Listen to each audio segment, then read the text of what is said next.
اس کی ویسے تو ایز سچ کوئی قانونی حیثیت کوئی وہ نہیں ہوتی، لیکن اس کی سگنیفیکنس یہ ہے کہ ایک پارٹی کا سربراہ جو ہے وہ سی جے پی کو ایڈریس کر کے کچھ ایشوز پہ بات کر رہا ہے، تو اگر سی جے پی سمجھتے ہیں کہ اس کے اندر، جس طرح آپ نے کہا کہ جی اس کے اندر کچھ مواد ہے جو سی جے پی نے ایڈمٹ کیا، میڈیا کے ساتھ بات چیت کرتے ہوئے میڈیا کے نمائندے موجود تھے، تو اس کو انہوں نے آئینی کمیٹی کو ریفر کر دیا. یہی ان کا کام تھا، کیونکہ وہ 26ویں آئینی ترمیم کو درست سمجھتے ہیں، اس کے نتیجے میں چیف جسٹس ہیں اور اس کے تحت کام کر رہے ہیں، اس لیے انہوں نے یہ حوالہ دے دیا کہ 184(3) کا جو معاملہ ہے وہ بھی چونکہ آئینی بینچ دیکھ سکتا ہے، اس لیے انہوں نے اس کو جو ہے آئینی کمیٹی کو ریفر کر دیا. اب معاملہ یہ ہے کہ اس کے نتائج کیا ہو سکتے ہیں؟ فی الوقت تو اس کے کوئی نتائج نہیں ہوں گے، ماں سوائے اس کے کہ میں اور آپ بیٹھ کر یہاں پر اس پر مباحثہ کر رہے ہیں، یا ہم اس کے اوپر جو اپنی جسے کہہ لیجئے قیاس جو ہے وہ قیاس آرائی کر سکتے ہیں. اس کے علاوہ اس کی کوئی ویلیو نہیں ہے. ادروائز جو پاکستان تحریک انصاف یا عمران خان صاحب کی شکایات ہیں بانی پی ٹی آئی کی، وہ ساری کی ساری جو ہے وہ روز مرہ کی بنیاد کے اوپر وہ عوام کو بھی معلوم ہے، اور وہ سارے کا سارا جو بھی ان کا چارج شیٹ ہے اس حکومت کے خلاف یا اسٹیبلشمنٹ کے خلاف یا کسی بھی اس کے اوپر جو موقف ہے، وہ تو روز کی بنیاد پر سامنے آ ہی رہا ہوتا ہے. ان کے نمائندے بھی بول رہے ہوتے ہیں، ان کے وکلا حضرات بھی بول رہے ہوتے ہیں، جلسے جلوسوں میں بھی یہ بات ہو رہی ہوتی ہے. تو کوئی ایسی بات اس میں شاید نہ ہو جو کوئی بہت کوئی امپورٹنٹ، یہ جو جن خطوط کا ذکر قریشی صاحب کر رہے ہیں یا پرانے لوگ جو لکھا کرتے تھے، وہ بڑا سوچ سمجھ کر اس حربے کو استعمال کیا کرتے تھے. ایگزیکٹلی ایسا ہی ہے اس پر موجود ہوتی ہے. ٹھیک ہے نوشاد صاحب. اعظم صاحب، آپ ان خطوط کا کیا مستقبل دیکھ رہے ہیں؟ دیکھیں، اس پہ تو خیر اصل بات ہوگی کہ خطوط جو ہیں اس کا مقصد کیا تھا اور مستقبل کیا تھا. اب بات یہ ہے کہ کیا ان خطوط کے نتیجے میں کوئی ہمیں کچھ چیزیں کو مثبت انداز میں چلتی ہوئی نظر آئیں گی. اب دیکھیں، اس وقت پاکستان کے اندر آئی ایم ایف کا وفد موجود ہے جی، اور اس موقع کے اوپر آپ جوڈیشل کمیشن کا ایک اجلاس کر رہے ہیں، اور آئی ایم ایف کی جو ڈیمانڈز ہیں کہ رول آف لا، ان کا ایک بہت بڑا مطالبہ ہے کہ قانون کی حکمرانی ہو، انصاف ہو، اور اسی موقع پہ آپ اپنی مرضی کے ججز تعینات کر رہے ہیں، اور اسی موقع پہ عمران خان صاحب خط لکھ رہے ہیں، جو کہ خط صرف چیف جسٹس صاحب کو نہیں لکھا گیا. آپ دیکھے گا انہی خطوط کی کاپیاں آپ کو بین الاقوامی اداروں کے اندر جاتی ہوئی بھی نظر آئیں گی، اور وہاں بھی وہ کاپیاں بھیجی جا رہی ہیں. مقصد کیا ہے کہ پاکستان کے اندر اگر کوئی بین الاقوامی معاہدے ہوتے ہیں، یا پاکستان نے کچھ چارٹر ایسے ہماری اسٹیٹ نے سائن کیے ہوئے ہیں اس میں یونائٹڈ نیشن کے اندر یا کسی اور فورم کے اوپر، جس میں آپ اسٹرینتھن آف ڈیموکریسی کی بات کرتے ہیں، جس میں فریڈم آف ایکسپریشن ہے، اور جس میں رول آف لا اور انڈیپینڈنٹ جوڈیشری کی بات ہے. اب ان چیزوں کو اگر مد نظر رکھتے ہوئے ہم یہاں پہ دیکھیں تو ہماری یہاں پہ پوری جوڈیشری آپ کو انڈرمائن نظر آتی ہے، کمپرومائز نظر آتی ہے. آپ کی جوڈیشری کو ایک بائی ڈیزائن اس کو دباؤ میں لے کے آئے، اس کو تقسیم کیا گیا. آپ دیکھیں نا، چیف جسٹس صاحب اگر آئینی کمیٹی کو خط بھیج رہے ہیں، اس کا مطلب ہے کہ چیف جسٹس کا کردار صرف ایک میسنجر کا رہ گیا. چیف جسٹس تو خود اتھارٹی تھے، اور ماضی کے اندر بہت سارے خطوط کو، ود ڈیو رسپیکٹ نوشاد بھائی، کہ ماضی کے اندر کچھ خطوط کو ہم نے پٹیشن میں تبدیل ہوتے ہوئے دیکھا ہے. اس کے ساتھ ساتھ کچھ خطوط کے اوپر ہم نے سو موٹو لیتے ہوئے جوڈیشری کو دیکھا ہے. اور ان خطوط کے اندر وہ جن چیزوں کا اشارہ دے رہے ہیں یا وہ بتا رہے ہیں، وہ پوری قوم نے دیکھی ہیں. بے شک ہمارا میڈیا دکھائے نہ دکھائے، لیکن قوم کے بچے بچے تک اس کی تفصیلات موجود ہیں کہ کس طرح یہاں پہ ہیومن رائٹس کے اوپر جو شب خون مارا گیا، کس طرح میڈیا کی آواز دبائی گئی، کیسے کیسے پیکا اور ڈیفیمیشن جیسے یہاں پہ قوانین متعارف کروائے گئے. اور اب جوڈیشری جو انصاف کا سب سے بڑا ایک فورم ہے، اس کو کس طریقے سے کمپرومائز کیا جا رہا ہے، اور کیسے وہاں پر کن بنیادوں پر، کن ترجیحات پر ججز کو سینئر پوزیشنز پر تعینات کیا جا رہا ہے. یہ ایک ایسا ریکارڈ مرتب ہو رہا ہے جو آنے والے ٹائم میں ان تمام لوگوں کے لیے ایک وبال جان ثابت ہوگا. اور یہ ان خطوط کو آپ ہلکا نہ لیں. یہ خطوط جو ہے، یہ میں سمجھتا ہوں کہ وہ صرف کتابیں لکھنے کے لیے نہیں، وہ پورا ایک ریکارڈ پہ لے کے آ رہے ہیں چیزیں، اور وہی چیزیں ہیں جو سب کو پتہ ہے، لیکن ان کو باقاعدہ کسی ریکارڈ پہ نہیں لے کے آیا گیا تھا. اب وہ ایک پورا ریکارڈ اس کا مرتب کر رہے ہیں، اور پورا ایک کیس بنے گا. اس کے جو ذمہ داران ہیں، یہ جو حکومت ہے یا جو بھی لوگ ہیں، ان کو اس کو فیس کرنا پڑے گا. Qamar, your take. ایمان، بہت شکریہ. دیکھیں، پہلے میں میرے معزز دو پینلسٹ حضرات جنہوں نے خط کے حوالے سے گفتگو کی، ان سے ڈس ایگری کروں گا. آپ آج کی ڈیولپمنٹ دیکھیں، اتنی بڑی ڈیولپمنٹ ہوئی ہے کہ چیف جسٹس نے جب آج صحافیوں کو بظاہر وہ ایک پریس کانفرنس تھی جو کہ بڑی انپریسیڈنٹڈ ہے. یعنی چیف جسٹس صحافیوں کو آدھے گھنٹے کے نوٹس پہ بلا رہا ہے اور کہہ رہا ہے کہ میری بات سنو. دس از انپریسیڈنٹڈ. اور پھر چیف جسٹس نے بلا کے کہا کہ عمران خان صاحب کی جانب سے جو خط لکھا گیا تھا ہم نے اس کو نہ صرف آئینی بینچ میں ریفر کیا ہے بلکہ وہ معاملہ آرٹیکل 184(3) کے تحت آتا ہے. یعنی اس خط کی سگنیفیکنس ہم یہاں سے دیکھ لیتے ہیں کہ چیف جسٹس خود اس کو ایکنالج کر کے کہہ رہے ہیں. اور آپ نے یو ایس بی کے ساتھ بات کی تھی تو آج چیف جسٹس کے یہ الفاظ ہیں کہ عمران خان صاحب نے جو شواہد دی ہیں, جو وہاں پہ جو ویڈیوز فراہم کی گئی ہیں, جو یو ایس بی میں ڈیٹا ہے, وہ کافی سنجیدہ نوعیت کے ہیں. تو ہم اس کا میگنیٹیوڈ دیکھ لیں, اس کو ہم اینالائز اگر کریں تو ہمیں پتہ لگتا ہے کہ عمران خان صاحب کی جانب سے وہ اسٹریٹجی جو اپنائی گئی ہے خط لکھ کے وہ بالکل درست ہٹ ہوئی ہے. یہ الگ بات ہے کہ چیف جسٹس نے اس کے ساتھ کیا کیا ہے. چیف جسٹس نے اگر وہ معاملہ آئینی بینچ کو بھیج دیا ہے تو میں یہ سمجھتا ہوں کہ وہ حکومتی ججز جن کو جوڈیشل کمیشن کی جانب سے آشیرواد حاصل ہے اور انہوں نے یہ معاملہ سننا ہے تو وہ اس کا بھی وہی حال کریں گے جیسا ہم پہلے کیسز کا دیکھتے آئے ہیں. لیکن ایک معاملہ ٹیک اپ ہوا ہے, اس معاملے کو 184(3) کے تحت دیکھا گیا ہے, اس معاملے پہ آگے سنوائی ہوگی, اس معاملے پہ نوٹسز جاری ہوں گے, تو ایک بہت بڑی ڈیولپمنٹ نظر آتی ہے. اسی طرح لوگ تنقید کرتے ہیں کہ آرمی چیف صاحب کو جو خط لکھے وہ تو موصول ہی نہیں ہے, وہ تو ایک اوپن لیٹر تھا بھائی, موصول نہیں ہوا. تو پوری تاریخ میں یہ اکنالجمنٹ ہو گئی ہے کہ آپ نے جو ظلم بربریت اس دور میں روا رکھا ہے اس حکومت نے, اس کا مداوع نہیں ہو سکتا. وہ جو کچھ آپ مظالم ڈھاتے رہے ہیں وہ تاریخ میں لکھے جا رہے ہیں, وہ ان خطوط کی صورت میں لکھے جا رہے ہیں. ذوالفقار علی بھٹو سے لے کے آپ دیکھ لیں, تاریخ پڑھتے ہیں. سر نے کہا کہ مارٹن لوتھر کنگ نے لکھا تھا, تو یہ تاریخ ایک مرتب ہو رہی ہے جو کہ بڑے آپ کو پتہ ہے کہ سنہری الفاظ میں اس ملک میں جب بھی جمہوریت کے طور پر آمریت کا دور آئے گا تو یہ لکھی جائے گی اور لوگ پھر اسے پڑھیں گے بھی اور کریں گے واہ واہ اس ٹائم کے چیف جسٹس صاحب کیا زندہ باد, انہوں نے کیا کچھ کیا تھا. تو میرا خیال ہے رائٹ نو یہ ایسا ٹائم ہے, ہم جس ٹائم سے گزر رہے ہیں, ایک تو ہم ہر نازک دور سے ہر تھوڑے عرصے بعد گزرتے ہیں, لیکن یہ ایسا ٹائم ہے کہ ہمیں بہت سارے چیزوں کو بڑا دیکھ کے کرنا ہے, کیونکہ آئی ایم ایف کا وفد آیا ہوا ہے, اس نے آپ کی 7 بلین کو اپرووڈ کرنا ہے اور اس نے گورننس دیکھنی ہے, آپ کی جوڈیشری دیکھنی ہے اور ساتھ کرپشن کو دیکھنا ہے. بات کریں گے, کم پر بریک کا کہا جا رہا ہے. ناظرین اسی لیے بھی ڈسکشن کریں گے, ایک بریک کے بعد دوبارہ حاضر ہوں گے. ویلکم بیک ناظرین, پروگرام کے سلسلے کو آگے بڑھائیں. ڈاکٹر صاحب میں آپ کی جانب آنا چاہوں گی.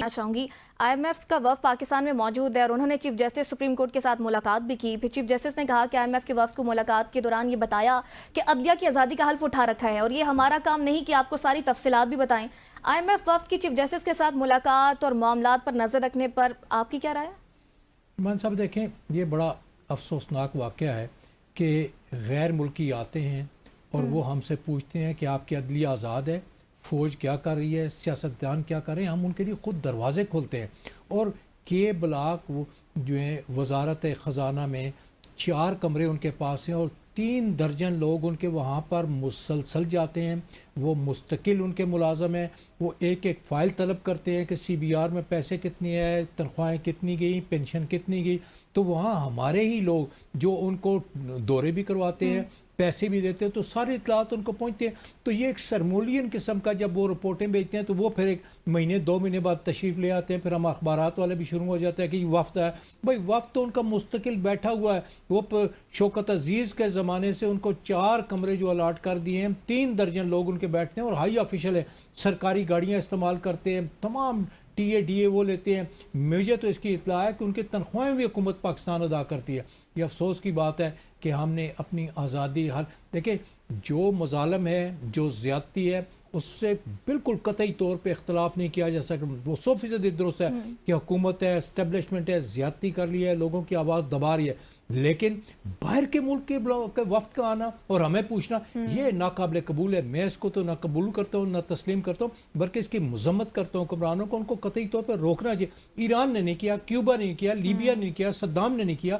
تو اس لیے میں سمجھتا ہوں کہ دوست بات نہیں ہے. نشاط صاحب, آپ ڈاکٹر صاحب کی بات سے اتفاق کرتے ہیں اور اس ملاقات کے بعد عوام میں عدلیہ کی معتبریت اور اعتماد پر کوئی منفی اثرات مرتب ہو سکتے ہیں؟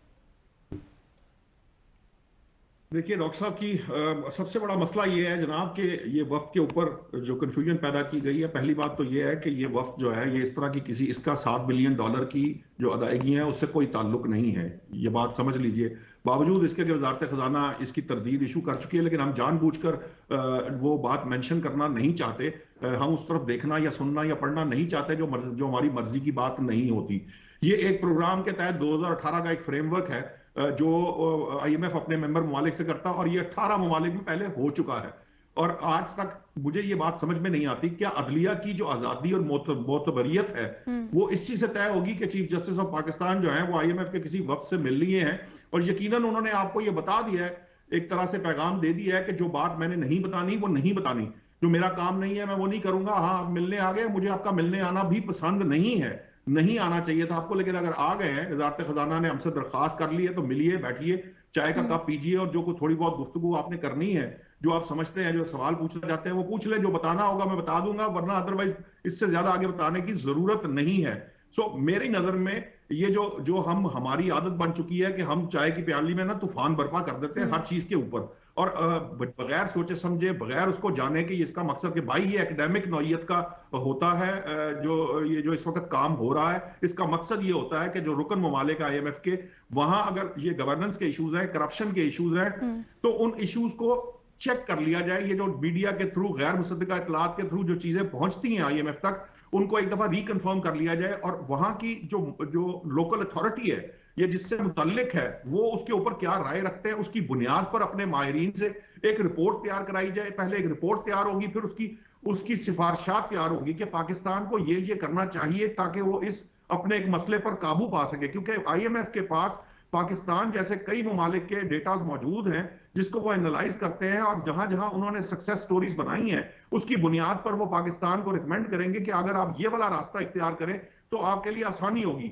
اور وزارت خزانہ کی جو تھی ترجمان کی جو وضاحت، اس میں یہ مینشن بھی تھا کہ جی ہم خود یہ چاہتے ہیں کہ یہ نہ صرف رپورٹ تیار کی جائے بلکہ ہمیں سفارشات بھی دی جائیں، کیونکہ جتنی بھی ریکوائرمنٹ آئی ایم ایف کی موجود ہیں وہ ہم اس سے اگری کر کے ہی اس کے اوپر عمل کر رہے ہیں، تو اس پہ آگے فردر عمل کرنے کے لیے اگر کوئی ماہرانہ رائے یا تجزیہ ان کو ملے گا تو وہ ان کے لیے آسانی پیدا کر سکتا ہے۔ اس کے علاوہ اس کا کوئی نہ کوئی پرپز ہے نہ اس کا کوئی مقصد ہے۔ ٹھیک ہے اعظم صاحب، کرپشن پرسیپشن انڈیکس 2024 میں پاکستان کی رینکنگ 2 درجے تنازلی کے ساتھ 180 ممالک میں سے 135 پر آ گئی ہے، اور آئی ایم ایف کا وفد کرپشن کا جائزہ لینے پاکستان میں بھی موجود ہے۔ وفد نے سرکاری افسران کے ساسوں کی تفصیلات کا بھی مطالبہ کیا ہے۔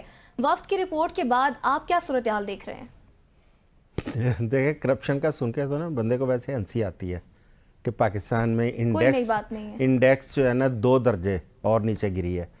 میں تو سمجھتا ہوں کہ یہ انڈیکس جو ہے یہ تو ٹوٹل، آپ مجھے بتائیں نا کہ رینکنگ میں باقی کون سے ملک رہ گئے ہیں جو ہم سے زیادہ کرپٹ ہیں، اور ہمارے پرائم منسٹر صاحب تو بڑے دھڑلے سے کہتے ہیں کہ ہم نے ایک دھیلے کی کرپشن نہیں کی، لیکن ان کی ناک کے نیچے انہی کی بیوروکریسی، یہ صوبوں کے اندر یہ کیا کچھ ہو رہا ہے یہ نظر آ رہا ہے تمام لوگوں کو۔ یہ ہمیں تو جو نظر آ رہا ہے سو آ رہا ہے، جو باہر بیٹھے ہیں وہ یہاں سے جو رپورٹیں مرتب ہو کے وہاں پہ جاتی ہیں، یہ جو ڈپلومیٹس بیٹھے ہیں وہ بھی دیکھ رہے ہیں، وہ بھی رپورٹنگ کر رہے ہیں، اور اس طرح کی ڈونر ایجنسیز جس طرح جن سے ہم قرضے لیتے ہیں وہ بھی ان چیزوں کو آبزرو کرتے ہیں بڑا قریبی طور پر، اور وہ تمام رپورٹس کو بھیجتے ہیں۔ اب یہ رپورٹ دیکھیں عالمی، یہ ہم نے تو نہیں چھاپی، آپ نے اور میں نے یا میکن صاحب نے تو نہیں بنائی، یہ تو بین الاقوامی ادارہ ہے جس نے یہ رپورٹ بنائی ہے کہ پاکستان میں کرپشن جو ہے وہ بڑھ گئی ہے۔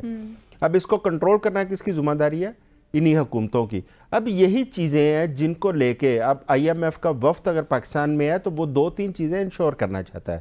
ایک وہ انشور کرنا چاہتا ہے کہ یہاں پہ رول آف لا، کیونکہ ان کا جو انٹرسٹ ہے، جو 2-3 پوائنٹس انہوں نے چیف جسٹس صاحب کے ساتھ ڈسکس کیے، اس میں ایک یہی تھا کہ جو بزنس مین کے بزنس کانٹریکٹس ہیں ان کو کون یہاں پہ دیکھے گا اور کس طرح جوڈیشری ان کو ٹریٹ کرے گی۔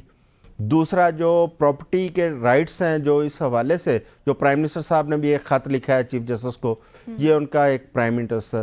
لیکن آپ دیکھیں نا کہ ایک طرف وہ آپ کے رول آف لا کی بات کر رہے ہیں، ڈیمانڈ کر رہے ہیں، دوسری طرف آپ ان کی موجودگی میں اپنی جوڈیشری کو مزید جو ہے وہ تقسیم کرتے جا رہے ہیں، یا اس کے اندر مزید آپ ایسی پوسٹنگ یا تعیناتیاں کرتے جا رہے ہیں کہ جو قابل اعتراض ہیں۔ اس کے ساتھ ساتھ آپ کو یاد ہوگا پچھلے دنوں یورپی یونین کا ایک وفد آیا تھا، اور یورپی یونین والے سب سے زیادہ ان کا جو کنسرن ہوتا ہے وہ ہیومن رائٹس ہے اور فریڈم آف ایکسپریشن ہے، اور ان کی موجودگی میں ہم نے یہاں پہ پیکا ایکٹ اس وقت پارلیمنٹ سے منظور کیا تھا اور پورے میڈیا گلا دبایا تھا۔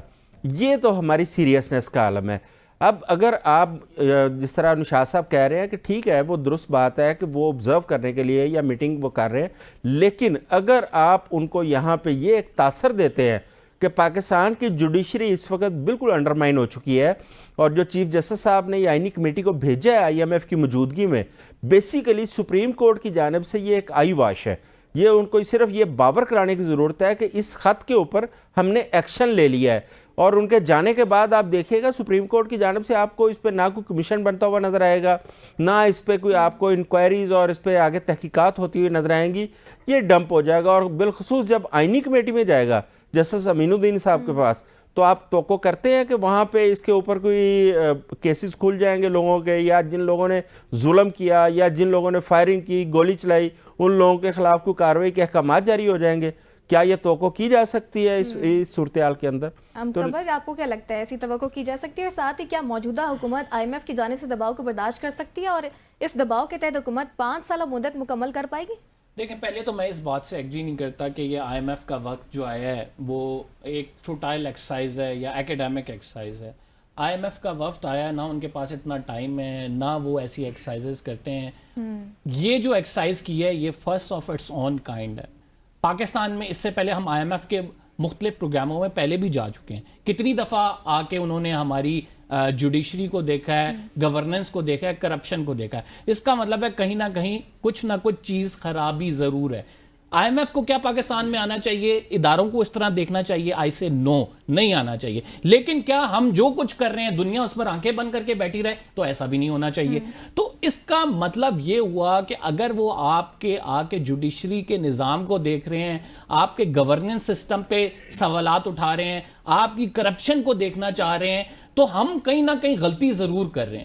تو اس سے ہمیں خود سیکھنا چاہیے، بجائے اس کے کہ کوئی تھرڈ پارٹی آئے، کوئی دوسرے ملک سے وفد آئے اور وہ ہمیں ٹھیک کرنے کی کوشش کرے. تو ہمیں خود ہوش کے ناخن لینے چاہیے. پہلی بات تو یہ ہو گئی. دوسرا آپ کا سوال تھا کہ اس سے کیا ہوگا، مطلب آگے چل کے کیا ہم دیکھ رہے ہیں. دیکھیں، اس حکومت کے لیے آئندہ آنے والے دنوں میں مشکلات مزید بڑھتی جا رہی ہیں. ابھی بھی شہباز شریف صاحب یو اے ای میں موجود ہیں، اور آپ کو پتا ہے کہ ہم کس لیے جاتے ہیں؟ زیادہ تر ہمارا جانا ہی اس وجہ سے ہوتا ہے کہ ہم یا تو اپنا جو وہاں سے قرض ہے وہ رول اوور کر سکیں، یا پھر جو ہے مزید قرض مانگ سکیں.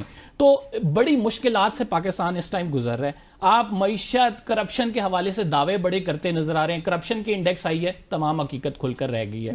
ہم اور تنزلی میں جا رہے ہیں. معیشت کے آپ نمبر گیم کے ساتھ پلے ضرور کرتے ہیں، لیکن حالات یہ ہیں کہ عام آدمی کی زندگی میں اس سے کوئی فرق نہیں پڑا. آپ ابھی جا کے نیچے شو کریں اور وہاں پہ لوگوں سے پوچھیں کتنی بہتری آئی ہے ایک سال میں.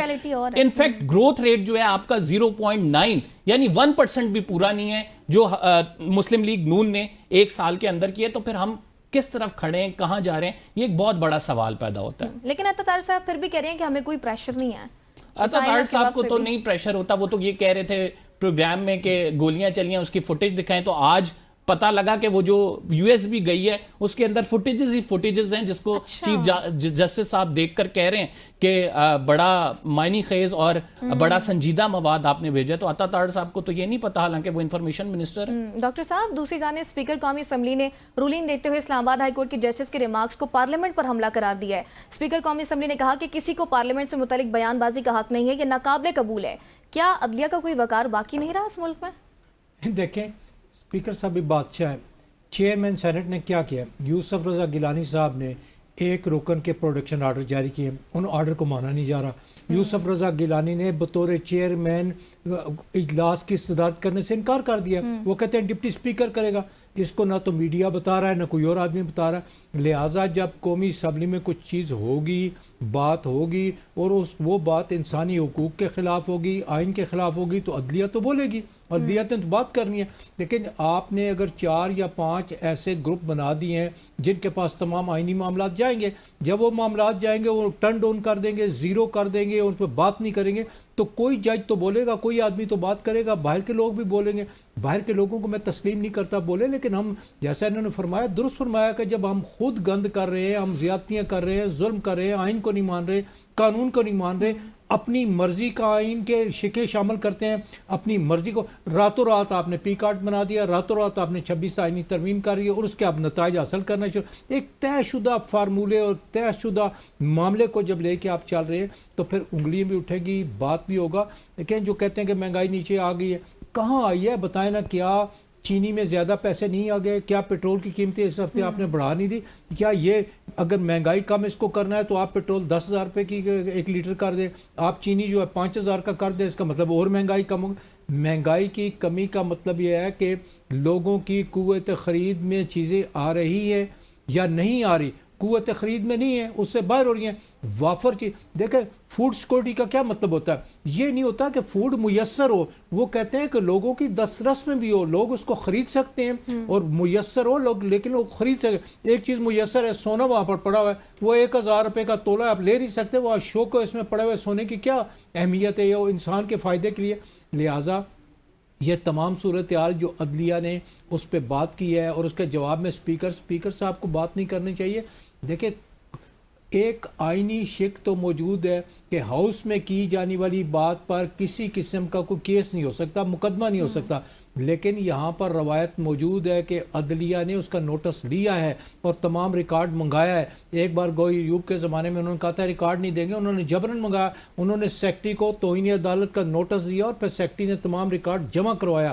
اور یہ اگر سپریم کورٹ یا ہائی کورٹ نے اس پر نوٹس لے لیا اور تمام گفتگو, دیکھیں آپ کسی آدمی کے, یہ بھی آئین میں موجود ہے, ان کے اسمبلی کے پروسیجر میں موجود ہے کہ جو آدمی جواب نہیں دے سکتا اس کے بارے میں آپ تقریر نہیں کر سکتے. آپ فوج جواب نہیں دے سکتی, اس کے بارے میں آپ بولتے ہیں, لوگوں کے بول رہے ہیں, بیوروکریسی کے بارے میں بولتے ہیں, ججوں کے بارے میں بولتے ہیں کہ یہ جج فلان کر رہے ہیں, یہ چور ہیں فلان.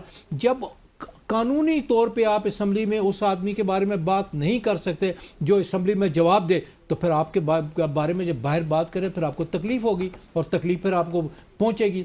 تکلیف اس لیے پہنچے گی کہ آپ کہتے ہیں کہ آپ بات کریں پھر جواب کوئی نہ دے, تو جب بات کریں تو جواب کی بھی توقع رکھیں. ایگزیکٹلی ایسے. نشاط صاحب, اسلام آباد ہائی کورٹ نے ریمارکس دیے کہ عدلیہ, پارلیمنٹ اور ایگزیکٹو سب زوال پذیر ہیں. اب امیدیں صرف نوجوان نسل سے ہے. پارلیمنٹ کے اندر سے پارلیمنٹیرینز کو گرفتار کیا گیا, عدالت کے اندر سے لوگوں کو گرفتار کیا, اب بھی پارلیمنٹ پر بات کرنا ناقابل برداشت ہے. آپ کیا کہیں گے؟ دیکھیے, پارلیمنٹ کے اوپر بات کرنا ناقابل برداشت تو کسی صورت نہیں ہو سکتا, یہ کوئی ایسی چیز نہیں ہے. لیکن میں یہ ضرور کہنا چاہوں گا کہ جو مجھے قریشی صاحب کی بات سے سمجھ آیا ہے, قریشی صاحب اسپیکر صاحب نے نا رد عمل دیا ہے, عمل نہیں کیا. عمل جج صاحب کی طرف سے سامنے آیا ہے, اور جو ہم نے تو جو پڑھا تھا, سنا تھا, وہ یہ تھا کہ جج صاحبان کے جو ریمارکس ہیں وہ نہیں بولتے, فیصلے بولتے ہیں. تو یہ تو ہمارے ہاں جو کچھ ہوتا رہا, بلکہ اعظم چودھری صاحب نے بھی ایک بات کہی تھی, میں چودھری صاحب کو بھی وہ بات مجھے موقع نہیں مل سکا. چودھری صاحب یہ جو کچھ ہوا تھا نا, فریولس پٹیشنز بھی تھیں, جو فریولس پٹیشنز ہوتی تھیں وہ پھر بعد میں جو ہے ان کو دوبارہ ٹیک اپ کر لیا جاتا تھا, اور جناب وہ جو پہلے جو چیزیں ختم ہو جاتی تھی یا سی یو اور اس طرح کی چیزیں جو ہوتی تھی نا, یہ اسی کا خمیازہ ہے جو آج عدلیہ کے سامنے آ رہا ہے, جو آپ جس کے بارے میں بات کر رہے تھے.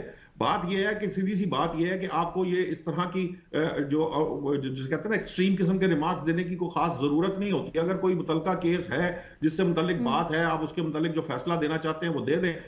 یقیناً انہوں نے بات کی, اسپیکر صاحب کو لگا کہ یہ پارلیمان کی سپریمیسی بھی جو پہ حملہ ہوا ہے, تو انہوں نے بھی پارلیمان کے ڈیفنس میں وہ سامنے آ گئے اور انہوں نے وہ بات کہہ دی ہے. یہ اتنی بڑی کوئی پرابلمٹک چیز نہیں ہے, یہ بیانات آتے رہتے ہیں, چیزیں ہوتی رہتی ہیں. ہر ادارہ جو ہے وہ جو ہے اپنی جسے کہہ لیجئے کہ ڈیفنس بھی کرتا ہے اور اب کوشش کرتا ہے کہ وہ زیادہ سے زیادہ اختیارات حاصل کر جائے. یہ ٹرائیکاٹمی کے جب گفتگو ہوتی ہے تو بیسکلی یہ سارا کچھ جو ہے یہ اسی چیز کا شاخسانہ ہے کہ جب آپ بڑھ چڑھ کر اپنے دائرہ کار سے باہر جانے کی کوشش کرتے ہیں تو یقیناً پھر آپ کسی اور کے دائرہ کار میں قدم رکھ رہے ہوتے ہیں. جب کسی اور کے دائرہ کار میں قدم رکھتے ہیں تو پھر جس کے دائرہ کار میں قدم رکھتے ہیں وہ پھر اس کا جواب دیتا ہے. اس چیز سے ہمیں پرہیز کرنا چاہیے. اسی لیے یہ ایک نارمل سا آپ نے کلیشے سنا ہوگا جو ہر بندہ بولتا ہے کہ ہر ادارے کو اپنے دائرہ کار میں رہ کے کام کرنا چاہیے, اپنے دائرے میں رہیں تو پھر یہ پرابلم نہیں آتا. سو میری نظر میں یہ ذاتی طور پر سمجھتا ہوں کہ چاہے عدلیہ ہو, پارلیمان ہو, اور ادارے ہوں, آپ کی اسٹیبلشمنٹ ہو, بیوروکریسی ہو, ہر ادارے کو اپنی جورسڈکشن کے اندر رہنا چاہیے. اور یہ جو صرف خبروں کی زینت بننے کے لیے یا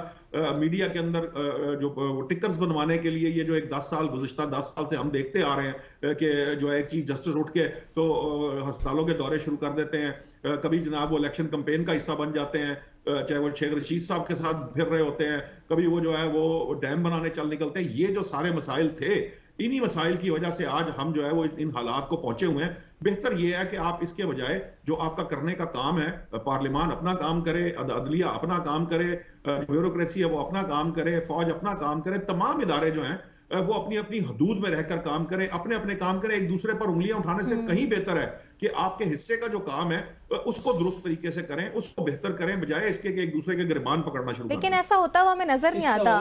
ایک بے نظیر بھٹو صاحب کا ہے کہ بے نظیر بھٹو صاحب نے پارلیمنٹ کے بارے میں ایک جملہ کیا, ایک تفصیلی پریس کانفرنس کری تھی, اس کے اوپر استحقاق کمیٹی نے میٹنگ بلائی اور بے نظیر بھٹو صاحب کو طلب کیا تھا, انہوں نے آنے سے انکار کر دیا. انہوں نے کہا جی ہم سمن اور وارنٹ جاری کریں گے. لہٰذا محترمہ میں اپنی بات پہ قائم ہوئی کہ تابع محمل یہ پارلیمنٹ ہے, اس کو باہر سے آتا ہے, رات کے اندھیرے میں ان کے پاس لفافے پہنچتے ہیں, یہ قانون بناتے ہیں, آئین میں ترمیم کرتے ہیں. لہٰذا استحقاق کمیٹی نے ان کو طلب کیا, وہ نہیں گئی تھی. پھر اس کے بعد مفاہمت ہوئی, خورشید شاہ صاحب سارے بیٹھے, ان کا جی ہم کوئی نہیں پوچھیں گے, 5 منٹ میں آ کے چلی جائیں, ایک حاضری لگا دیں, ہماری بھی عزت بچ جائے, پارلیمنٹ کی بھی بچ جائے, آپ کی بھی عزت. تو ایک پورا واقعہ ہے جو تقریباً 1.5 مہینے تک چلا تھا. اعظم صاحب, دوسری جانب پارلیمنٹریز کی تنخواہ میں اضافے کا بل بھی منظور کیا گیا ہے. اس پر چیئرمین تحریک انصاف بیرسٹر گوہر نے کہا کہ مہنگائی میں کمی ہو رہی ہے تو ایوان میں تنخواہوں میں اضافے کی کیا ضرورت ہے. سوال تو اہم ہے, آپ کیا کہیں گے؟ اچھا, اس پہ آنے سے پہلے چھوٹا 2 منٹ آپ کے لوں گا. آپ دیکھیں نا کہ جو ججز جو ڈیم بنانے کے لیے جاتے تھے, جو ہاسپٹلز کے دورے کرتے تھے, جو عدلیہ تحریک کے لیے باہر نکلتے تھے, یہ سارے ہیرے کس نے تلاش کیے؟ میاں نواز شریف صاحب نے. یہ سارے میاں صاحب کے ہیرے تھے. میاں صاحب ان کو جج بنانے والے ہیں, میاں صاحب ان کو چیف جسٹس بنانے والے ہیں, اور اس کے بعد میاں صاحب بھی ان لوگوں کے ہاتھوں ڈسے جاتے ہیں اور میاں صاحب بھی اب شور مچاتے ہیں. اب یہ اس قسم کے جو ہیرے تلاش کرنے کی بجائے اس قسم کے, میں نشاد بھائی چلے میاں صاحب سے ہٹ کے بھی اگر کسی سیاستدان نے کیا ہے, بجائے اس طرح ہیرے تلاش کر کے اپنے وکلا کو جج بنانے, کیوں نہیں آپ انڈکشن کا طریقہ کار شفاف کرتے؟ آپ کیوں نہیں میرٹ کے اوپر ججز کو لے کے آتے, جس طرح لوئر کورٹس کے ججز وہ امتحان پاس کر کے آتے, کیوں نہیں ہائر کورٹس کے بھی آتے؟ تو اب آپ کا کویسچن تھا تنخواہوں میں اضافہ. دیکھیں جی, تنخواہوں میں اضافہ کرنا میں سمجھتا ہوں کہ پہلے اس حکومت کو چاہیے تھا کہ مہنگائی کے اوپر کچھ نہ کچھ اقدامات کرتی. اب ہمیں پرائم منسٹر صاحب کہتے ہیں کہ مہنگائی تاریخ کی بلند ترین سطح پر لو ترین سطح پر آ گئی ہے, اس کی بڑھنے کی رفتار. بات یہ ہے کہ میرے بھائی نے, میکن صاحب نے, ابھی قمر صاحب نے بات کی ہے کہ اگر باہر نکل کے دیکھیں, عام آدمی کے حالات تو پوچھیں کہ کیا عام آدمی کے حالات بدلے ہیں اس مہنگائی کے دور میں؟ اور آپ نے جو کم از کم ویجز آپ نے مقرر کی ہیں وہ کتنی ہے؟ 32,000 ہے. 32,000 نہیں, میں 1 لاکھ روپیہ کہتا ہوں. 1 لاکھ روپے میں کسی غریب آدمی کے گھر کا بجٹ بنا کے دکھا دے یہ حکومت. عام آدمی کے لیے تو کوئی اقدامات نہیں کیے گئے, بلکہ 100/100 انکروچمنٹ ختم کرنا اچھی بات ہے, اس کو ہم سپورٹ کرتے ہیں, لیکن آپ انکروچمنٹ ختم کرنے سے پہلے غریبوں کے روزگار کا کوئی نہ کوئی آپ کا متبادل انتظام کی آپ کی پالیسی ہونی چاہیے تھی. کوئی ایسی آپ کے وہاں پہ پلاننگ ہونی چاہیے تھی کہ جن غریبوں کو آپ اس وقت کاروبار سے بے دخل کر رہے ہیں, جن کی ریڑیاں توڑ رہے ہیں, جن کے دکانیں توڑ رہے ہیں, ان کے لیے پہلے کوئی بندوبست کیا جاتا. آپ ایک طرف بے روزگاری بڑھا رہے ہیں, آپ نے جو ہاسپٹلز ہیں ان کو پرائیویٹائز کر دیا, جو بیسک ہیلتھ سینٹر ہے, اور اس کے ڈاکٹروں کو اور پیرامیڈکس کو آپ نوکریوں سے فارغ کر رہے ہیں, وہ بھی بے روزگاری میں اضافہ. آپ نے 12,000 سکول اٹھا کے NGOs کو دے دیے ہیں اور وہ اساتذہ جو ہیں وہ فارغ بیٹھے ہیں. دیکھیں, آپ نے ایک طرف تو آپ اپنی تنخواہیں بڑھا رہے ہیں, اخراجات, اور دوسری طرف آپ کہتے ہیں کہ ہمارا غریب ملک ہے اور ہمارے پاس پیسے نہیں ہیں. اور جب آپ اپنے نہ بجلی کا بل کم کرنے کو تیار ہے, نہ اپنے پیٹرول کے خرچے کم, نہ اپنی ٹریولنگ ختم کرنے کو تیار ہے, اور 100/100 اپنی 200 گنا آپ نے تنخواہیں بڑھائی ہیں, یہ تو عوام کے زخموں کے اوپر نمک چھڑکنے مترادف ہے. اور اس پہ حکومت کو میں سمجھتا ہوں ہوش کے ناخن لینے کی ضرورت ہے. حسن صاحب, یہ شبانہ روز محنت کا ہی صلہ ہے نا. قمر صاحب, ارکان پارلیمنٹ کی تنخواہ میں 200% اضافے کے بعد اب ہر رکن پارلیمنٹ کو 5,19,000 روپے ماہانہ تنخواہ ملے گی. اگر مہنگائی کم ہو رہی ہے تو تنخواہیں کیوں بڑھ رہی ہیں؟